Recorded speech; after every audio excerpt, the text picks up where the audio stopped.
Hello, my name is Matt, and welcome to My Hidden Nerdy Side, a channel created by a nerd who doesn't have many nerdy friends, and so I must rant to you, and today we're going to be tackling our favorite fungal friends, the Myconids.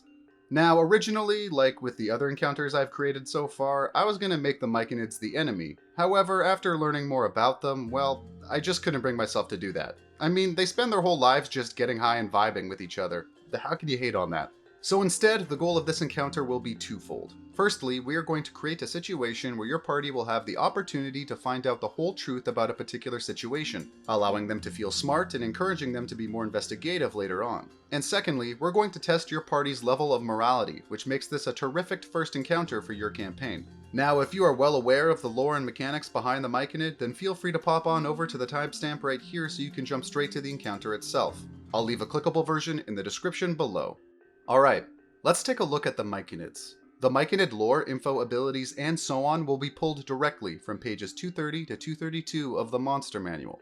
So, Myconids are intelligent mushroom people that live in the Underdark and other dark places. They seek enlightenment, despise violence, and will most likely let people pass through their colonies so long as they're polite about it. Each Myconid colony is run by a sovereign. This Myconid is the largest, has some special abilities we'll go over later, and runs one or multiple circles. What's a circle? A circle is a group of 20 or more Myconids that live and meld together. What's a meld? Well, basically Myconids get together and send out these things called rapport spores, which allows them to connect their minds together. They then proceed to meditate together as a group and attempt to transcend their existence. And what better way to transcend your existence than a good old acid trip? During a meld, hallucination spores are spread, which allows the Myconids, who now all have their minds linked together, enjoy a shared dream. This dream is seen as an entertaining social activity. According to the Monster Manual, Myconids consider melding to be the purpose of their existence, which means Myconids believe their whole reason for living is to get high with their friends. Whether or not that's sad or awesome, I'll leave up to you. And finally, where do Myconids come from? Well, in the Monster Manual, it says Myconids reproduce by mundane sporing. And that's it, really.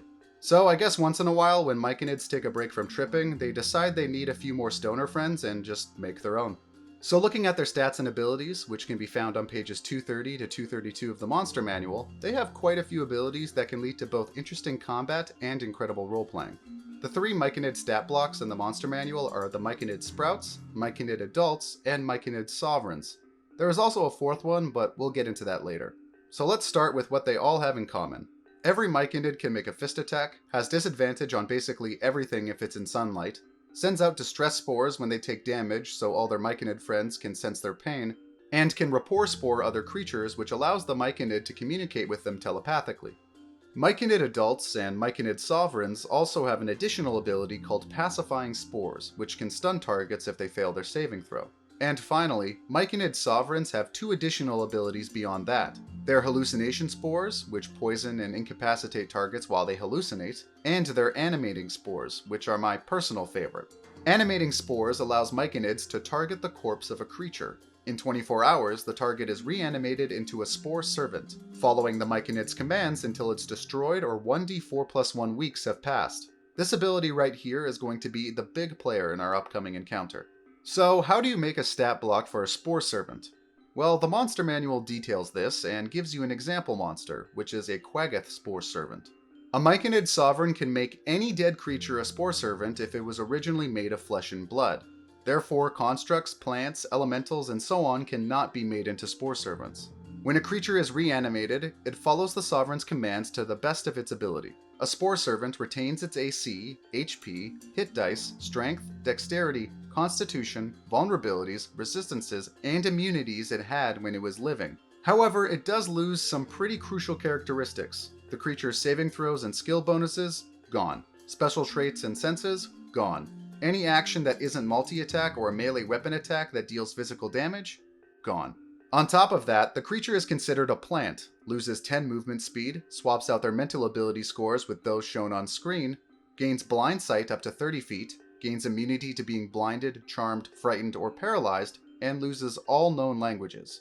And finally, if the servant has no means of attacking, it can use its fists and limbs to make unarmed attacks based on how large the creature is. Alright, now that we've gone over the Myconid's lore, basic info, and abilities, let's craft an encounter.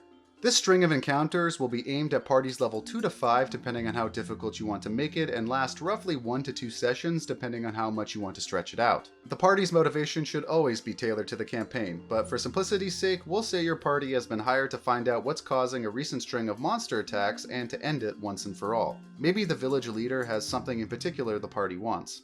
So your party will arrive in a small mining village that we'll call Angel Creek. Asking around, your party will learn that the village primarily makes its income by trading the metals they find from the tunnels and shafts they have constructed in a nearby cave. One day while the villagers were working, some of the monsters came out of the darkness and began killing the miners. This has led to the village halting its work, and if the mine continues to be out of commission, the village will lose its ability to trade and will suffer greatly. The village will then attempt to hire the party to take care of the monsters, offering them coin, information, or anything else that is valuable to your party. Upon accepting this quest, your party will venture deep into the mines. After continuing through the many tunnels and pathways, they will come across some villagers. However, if they try to interact with these villagers, they will find out quickly that something isn't right. The villagers will then make weird noises and charge at the party with the intent to kill.